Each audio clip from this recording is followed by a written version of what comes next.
سیدنا ابو ہریرہ رضی اللہ عنہ اس کے راوی ہیں، قال قال النبی صلی اللہ علیہ وسلم،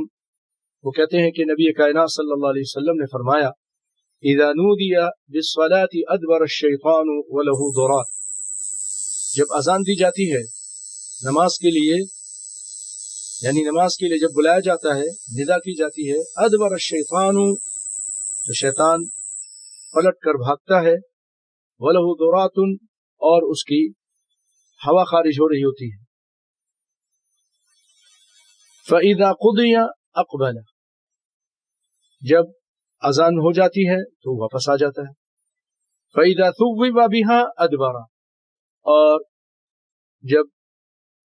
اقامت ہونے لگتی ہے تو پھر یہ بھاگتا ہے، فَإِذَا قُضِيَ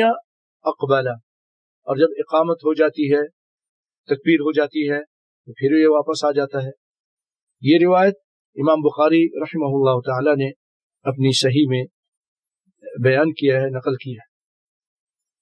اس کی شرح کرتے ہوئے حافظ ابن حجر رحمہ اللہ تعالی کہتے ہیں، اختلف العلماء فی الحکمت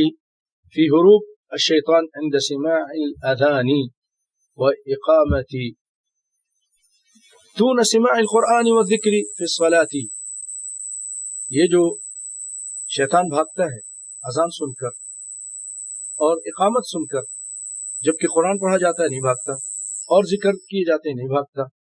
جو نماز میں ذکر ہوتے ہیں وہاں اس کا موجود رہتا ہے، اس کو بہکاتا رہتا ہے، اذان کی وجہ سے کیوں بھاگتا ہے، اقامت کی وجہ سے کیوں بھاگتا ہے؟ تو اس میں علماء کے اقوال ہیں جو میں آپ کے سامنے بیان کرتا ہوں۔ ایک تو بات یہ کہی گئی کہ یہ بھاگتا ہے یہرب حتی لا یشہد للمؤذن یوم القیامہ، اس لیے بھاگتا ہے کہ قیامت کے دن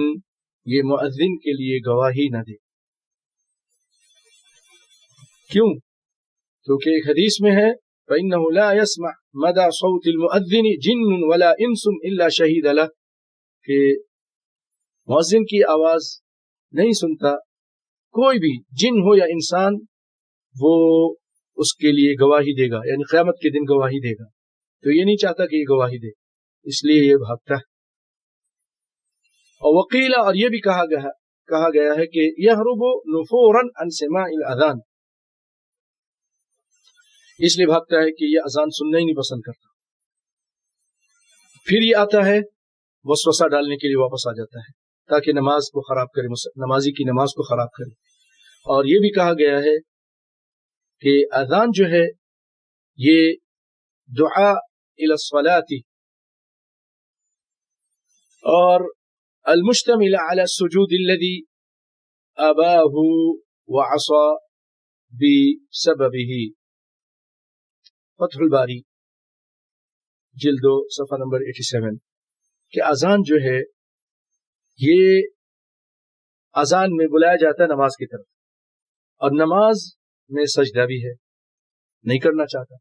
اس لیے وہ اذان بھی نہیں سنتا، کیونکہ اذان سن کر اس کو نماز کے لیے آنا پڑے، اس لیے بھاگتا ہے۔ واللہ اعلم۔